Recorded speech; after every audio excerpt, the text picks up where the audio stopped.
Приготовлю бисквит с малиной. Для этого возьму 5 яиц и взобью их сахаром до пышного светлого состояния.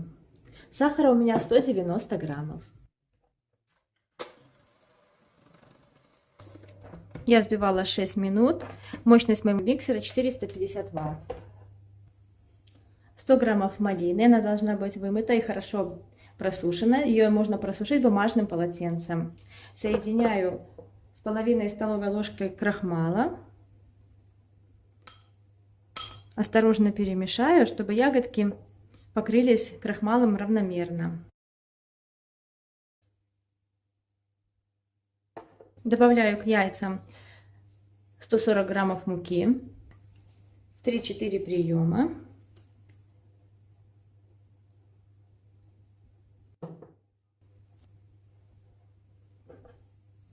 И перемешаю складывающими движениями снизу вверх.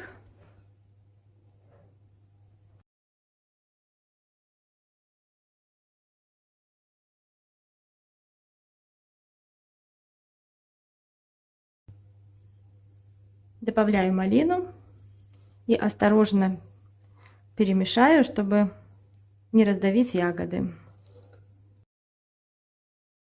Сразу же переливаю тесто в форму диаметром 21 сантиметр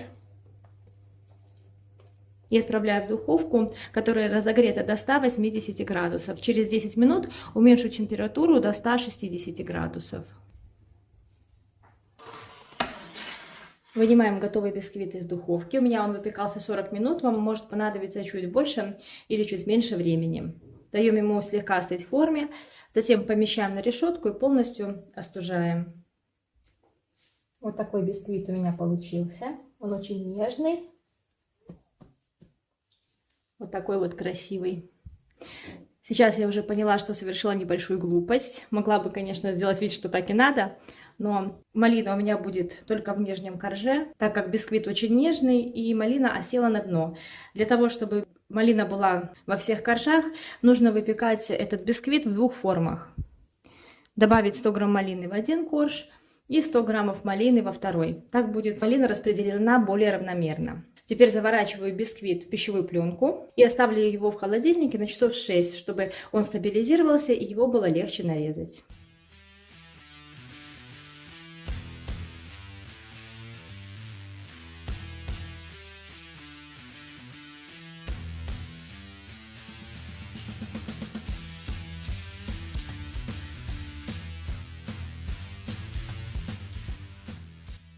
Приготовлю французскую меренгу. Из нее выпеку безе-прослойку для торта, а также небольшого размера безе цветные для украшения торта. У меня здесь 90 граммов белка. Взбиваю белок с помощью миксера, начиная с маленькой скорости, постепенно ее увеличивая. В процессе взбивания введу весь сахар. Когда весь сахар будет введен, продолжу взбивать еще 10-15 минут. Когда белки покроются легкой пеной, добавлю щепотку лимонной кислоты.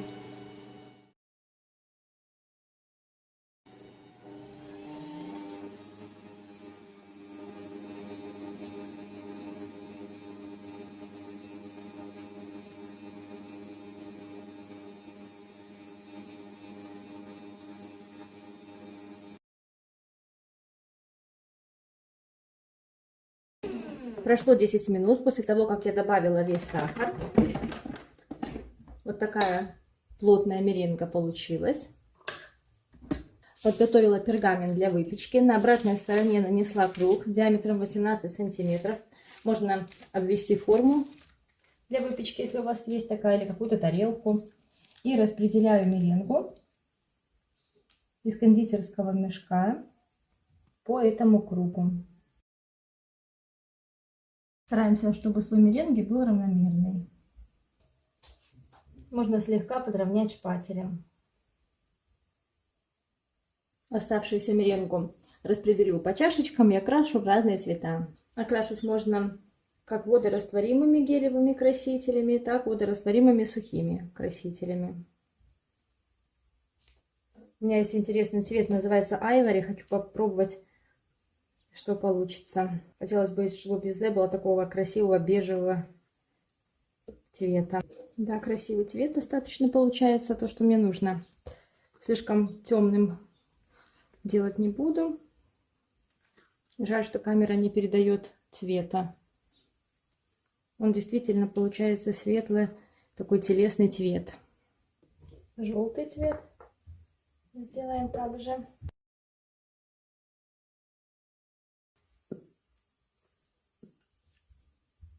Сделаем бирюзовый.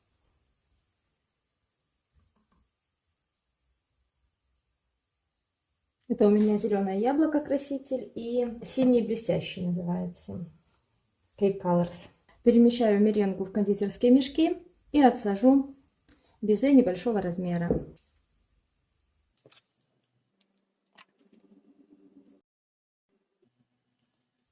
Помещаю пергамент на противень и отправляю в духовку. У меня газовая духовка. Особенностью, как сушить безе в газовой духовке, я уже рассказывала в своем видео. Ссылка на это видео будет в описании. Безе должно полностью просушиться. Внутри оно должно быть сухое.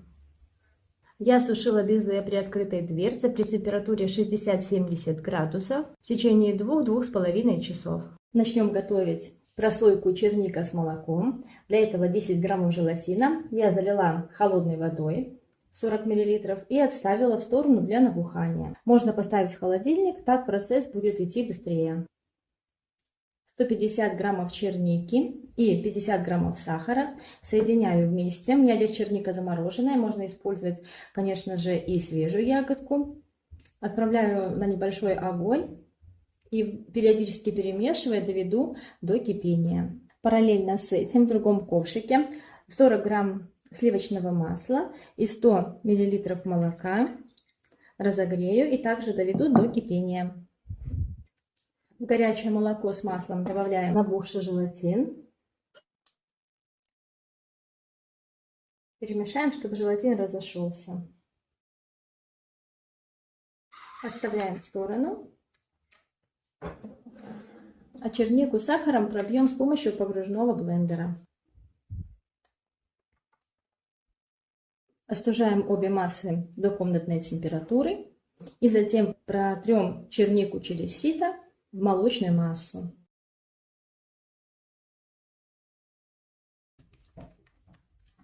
Чтобы ускорить процесс остывания, можно обе массы на водяной бане остудить. Чтобы на молочной массе не образовывалась корочка, ее необходимо периодически перемешивать. Пробьем с помощью погружного блендера в однородную массу. Пробивать блендером обязательно для того, чтобы получить эмульсию. Посмотрите, какой красивый цвет получается. Переливаем будущую прослойку в кольцо диаметром 18 сантиметров. Дно кольца затянуло пищевой пленкой очень плотно. Напоминаю, для того, чтобы натянуть пищевую пленку на кольцо максимально плотно и хорошо, необходимо стенки кольца смочить водой.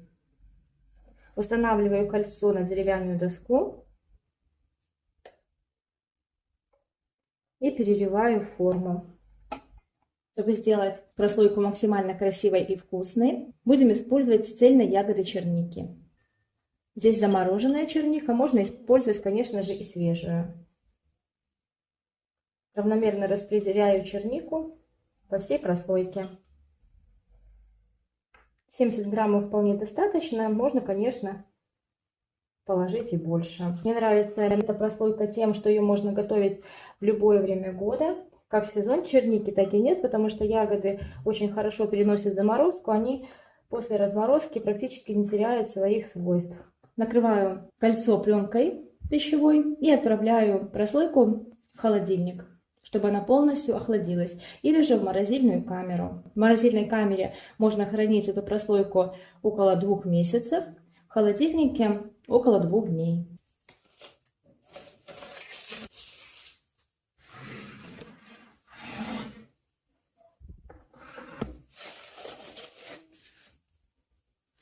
Черника с молоком хорошо охладилась. Извлеку ее из формы. Можно прогреть бока формы феном или газовой горелкой и так извлечь. Я же пройдусь шпателем вдоль бортика формы и извлеку свою прослойку.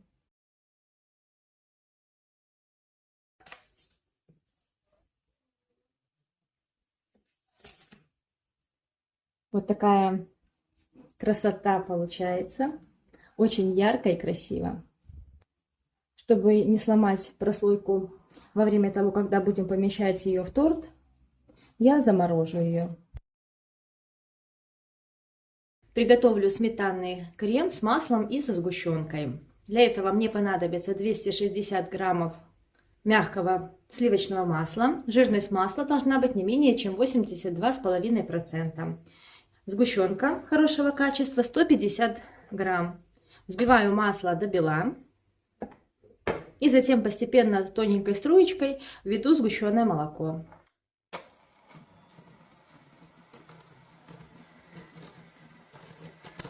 Масло взбиваю 4-5 минут, после чего ввожу сгущенку.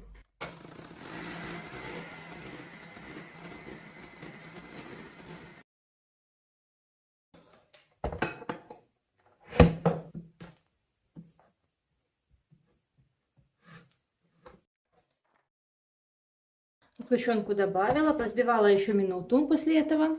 У меня здесь сметана, которая была жирностью 25%. Сметаны было 300 граммов. Я поместила ее на марлю.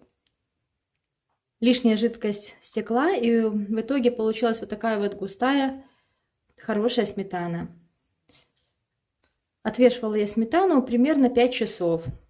Добавляю сметану во взбитое масло со сгущенкой. Все ингредиенты должны быть одинаковой комнатной температуры. В противном случае крем расслоится. Перемешаю крем с помощью лопаточки или на минимальной скорости миксера только до объединения.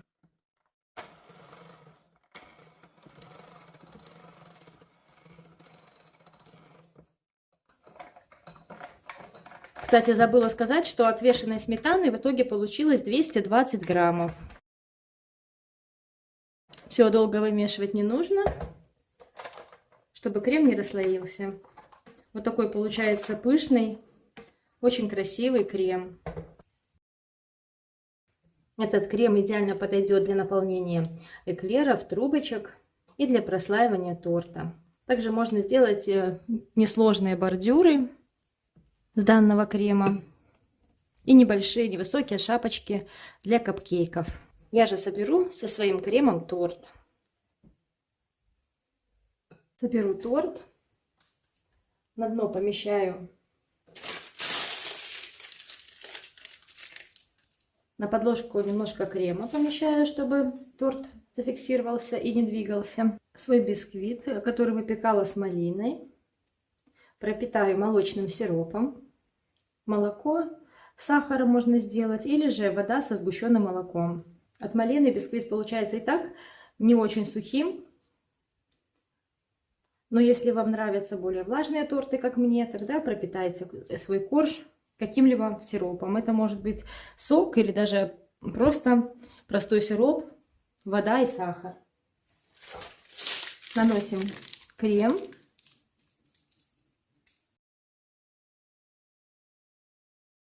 У меня будет ягодный торт. Я добавлю голубику и малину. Для сборки я буду использовать 250 граммов малины и голубики.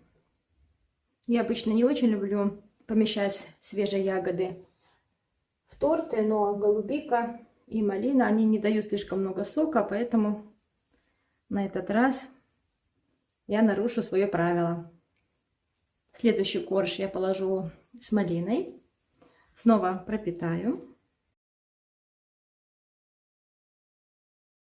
Теперь черед прослойки. Это у меня прослойка черника с молоком.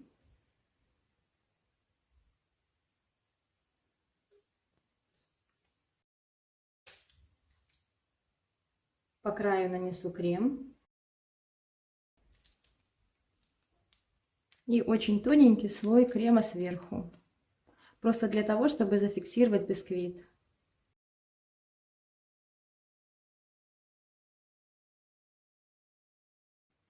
Стараемся, чтобы вся полностью прослойка была покрыта кремом, нигде не было просветов, потому что следующим у нас будет безе.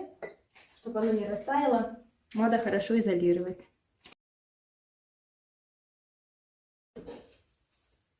Для того, чтобы корж безе наверняка не растаял, можно покрыть его с обеих сторон белым шоколадом. Но если это не принципиально, если нормально для вас, что он размягчится, можно его не покрывать.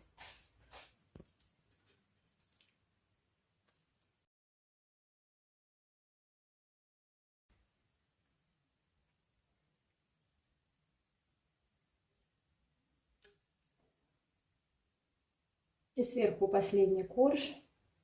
Последний корж тоже пропитаю тщательно. А торт помещу в кольцо, чтобы он был более ровный после стабилизации.